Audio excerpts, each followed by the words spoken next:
ಸಾರ್ವಜನಿಕರಿಗೆ ಅನುಕೂಲವಾಗುವ ನಿಟ್ಟಿನಲ್ಲಿ ಪಟ್ಟಣದ ಬಸ್ ಘಟಕದಲ್ಲಿ ನೂತನ 2 ಬಸ್ಗಳಿಗೆ ಶಾಸಕ ಡಾಕ್ಟರ್ ಚಂದ್ರು ಲಮಾಣಿ ಪೂಜೆ ನೆರವೇರಿಸಿ ಚಾಲನೆ ನೀಡಿದರು.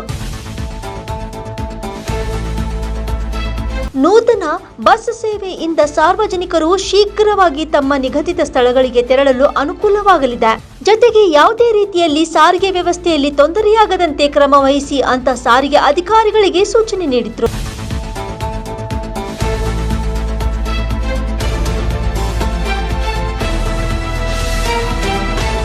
ಈ ವೇಳೆ ತಾಲೂಕು ದಂಡಾಧಿಕಾರಿಗಳು, ತಹಶೀಲ್ದಾರರು, ಡಿಪೋ ಮ್ಯಾನೇಜರ್, ಸ್ಥಳೀಯ ಮುಖಂಡರು ಹಾಗೂ ಸಾರ್ವಜನಿಕರು ಉಪಸ್ಥಿತರಿದ್ದರು.